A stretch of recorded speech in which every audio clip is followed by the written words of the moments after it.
Developing good habits for mental health is crucial for our well-being, and that is the topic for today's video. Without further ado, let's dive in. My number one tip is exercise. When we do exercise, our brain creates oxytocin, which is a feel-good hormone, and because of that hormone, we feel good and we feel also energized. Physical exercise is not only good for your physical health, it is also very good for your mental health. So if you cannot skip physical exercise any day of your life, you should not. If you are unable to do a lot of exercises, try to incorporate run or like a walk. If you live on like 5th floor, 6th floor, you can just walk up to the stairs. In that case, you don't have to do a lot of physical exercise separately, but you're including a lot of walking or doing physical work into your lifestyle. So whatever your lifestyle, try to incorporate some kind of walking, running, or do some physical chores in your house. That will give you a clean house, at the same time a good body. Tip number 2 is healthy eating. Food habit is crucial for our mental health and physical health. So when you are eating fruits, try to incorporate a lot of fruits and vegetables and that are multicolors, and keep two things in mind. One rule is seasonal and regional. So whatever fruit grows into your region, the part of the world you live in, you try to eat those fruits. If you're eating some fruits from different part of the world, it might not help you a lot. I mean, it will not do any bad, but it might not help you a lot. So try to eat some fruits and vegetables from your part of the world, and that will give you the necessary vitamins that you need to fight the disease of that part of the world. So yes, regional and seasonal. When you're trying to have a meal, try to have a balanced food. Not only vegetables and fruits, you also should have some kind of fat and carbohydrate and protein. Try to put an image in the screen to make you understand what is a balanced diet. And you can also Google, there are a lot of pictures in the world that half of the plate should be your fruits and vegetables, should be seasonal and regional and colorful fruits and veggies, and half should be the other 50%, 25% should be your carbohydrate, and 25% should be protein and fat.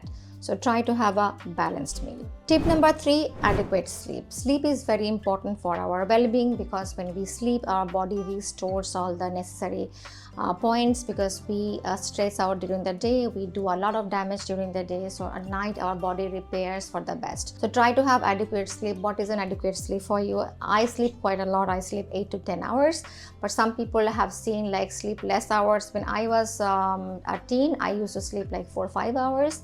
But now, after my cancer, back-to-back chemotherapy and surgeries, my body needs more rest to build whatever damage I have done throughout my life and throughout the day.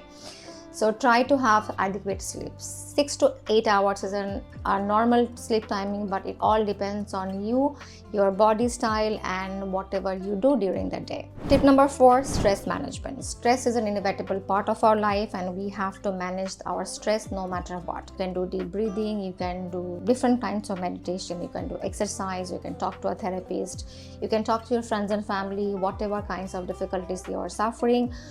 It all depends on your stress, your kind of stress. And there are two kinds of stress. One is a short-term stress, one is a long-term stress.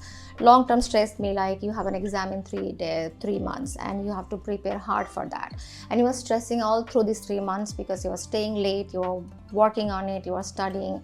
And short-term stress is like you have a meeting in 5 hours and you need to prepare for that, or you have a very important meeting tomorrow, you need to prepare for that. So you are stressing only one day, but versus you are stressing 3 months at a time. So you have to incorporate some management tools to less your stress.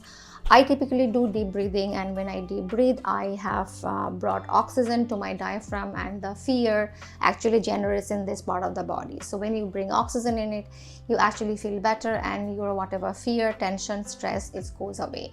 And I also do meditation. I do short meditation, I don't do long meditation, and I typically follow a couple of meditations on YouTube and some of the meditation that I have got with my Bright app. And this is a productivity app and it has meditations in it, and I found them very, very useful. So I do them, you do whatever you feel better, and whatever kind of meditation you like. You can also do meditation in the bed. You don't necessarily need to sit somewhere and do something. You can also do meditation when you are going somewhere. Maybe you're sitting in a metro, you're sitting in a bus. You can have your headphone on, you can have a guided meditation, or just do deep breathings. Tip number 5, social connections. We are social creatures, and these days, because of social media, we are meeting less and less people. We are connecting them online, we are not meeting them offline. But humans are not designed this way. We were designed to meet people in person. When you meet somebody, when you shake hands with someone, when you hug somebody, you actually feel better. Try to have your social connections. If you are too busy, try to have like once a week or like twice a week, or at least call somebody or meet somebody one-on-one that you really like and they are inspiring to you. There are some people in your life who will not inspire. They will only criticize and they are not good for your mental health. You should kick them out from your life, no matter what. If they are friends and family, if they are relatives, you cannot remove them completely from your life. Try to have a distant relationship with them, so you actually suffer less and you have good people surrounded by you, and you are surrounded by good people and they encourage you, they uplift your mood, and these are the people you need in your social life. Tip number 6, set boundaries.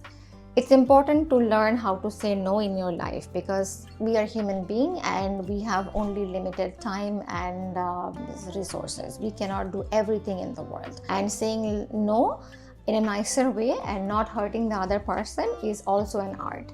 It took me a while to master this art. I'm still learning. I'm not mastered yet, but I have learned to say no at least, and that made my life so much better. Because previously, if somebody asked me to do something, I could not say no. I didn't know how to say no, and I was like overoccupied, overdoing something, and that caused me a lot of stress and tension in my life, and I was missing out a lot of things. And now I try to imagine, I try to calculate what is important for me, what is beneficial for me, and what will not do any good in my life. So I have learned how to say no very well. If you want, I can maybe make a video on this. Let me know in the comment box below. Tip number 7, time management. Time management is important because we only have 24 hours in a day and 7 days in a week. Bill Gates, one of the richest man in the world, also has 24 hours, and you and I also have 24 hours. But he used his time very smartly and we have done poorly. But if you learn how to manage your time, you actually can do a lot of work in one day. So try to learn your time management. And I used to work for an organization, and some of the volunteers asked me how I do so many works in one day. So I asked a couple of questions to them. How many hours you sleep in a day? So they say they sleep around 4 to 5 hours. And I say how many hours you have classes, because they all are students.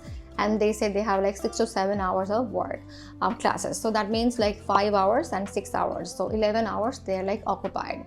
And then you still have 11 and 13 hours left in your life. So how many hours you sit on the road? Because the city I live in is famous for its traffic jam. So you have to account that as well. So they say 2 to 3 hours they spend in a traffic jam. So that means your 11 hours and 3 hours is 14 hours. You still have 10 hours a day. And what do you do in this 10 hours? So they were I chill, I watch stuffs on my phone, I scroll my phone on social media. So 10 hours of your life you're spending on social media. Don't get me wrong, I also do sometimes. Not all the time. I try to limit my screen time, but I also do a lot. So when you spend 10 hours on social media, imagine you could do more work in that 10 hours. So probably the richest man in the world have not spent so much time on social media. Mark Zuckerberg, he spent on time on social media, but he spent to create one for people, and that made him a billionaire. So there you go. You have to learn how to find that time management, how it will work for you. And also you should have your personal life and professional life separate. And when you learn how to manage your time, you actually can be happy in both the lives.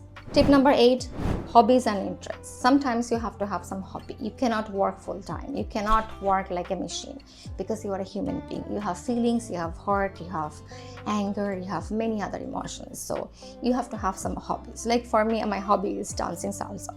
Salsa, bachata, kizomba. I spend a lot of hours training in my life, and I still go to many socials around the world. Whenever I'm visiting any city in the world, I try to go to a social dancing, and there you go. So I have one hobby. At the same time, I like to travel. I have a little bit of writing hobby. Whatever script I make videos on, these are written by me. So I love writing as well. And these are the things I'm doing, and that made me happy. At the same time, I am a proud member on Couchsurfing. I love hosting people in my city, in my home. I love staying with other people, meeting people when I'm traveling. That made me connect with new people, travelers, and we can spend a lot of time talking about the things that we love and we are interested in. Tip number 9, limit screen time. We already said in time management that limiting screen time is crucial, but this is super important, so we have to add that separate point. Limit your screen time. Use like 2 to 3 hours a day maximum. Don't spend too much time. Why? Because when you are going somewhere, you are doing something nice, you take picture and post that on social media. That means whatever your friends and family or other people are posting on social media, that is the highlight of their life. So people only share their highlight of their life. And when you are low on the motivation and you're feeling depressed a little, you see everybody's highlights and you think that their life is so good compared to yours because you don't see their pain. Vice versa, they also don't see your pain. So try to limit your social media time. That will help you to balance your mental health and you will feel a lot better in your life. Because imagine your friends that you haven't met for 5 years and have eaten a burger. You don't need that update. So when you need to learn something about somebody, you can go to their profile and like see what they are doing, what they're up to. So you don't necessarily need to scroll down all the time and watch things on social media. So limit your screen time. Tip number 10, seek help when needed. Sometimes after doing everything, we still feel low and maybe we need to see a therapist or a specialist. So if you need some help, don't hesitate. Mental health is super important for you, for everybody. So don't hesitate, just look for a mental health specialist. There are a lot of online support systems available like BetterHelp and stuff like that. So you can log into that app. It's not sponsored by them, by the way. I genuinely like that idea because some places you don't go see a good mental health therapist, and you can, when you have this online availability, so you can log in and you have thousands of therapists all across the world, and you can choose whatever suits you best, and you can switch your therapist if you don't like the first person. So yeah, whenever you need some help, you should seek some help. And that's all we have for you today. Thank you so much for watching our videos. See you soon.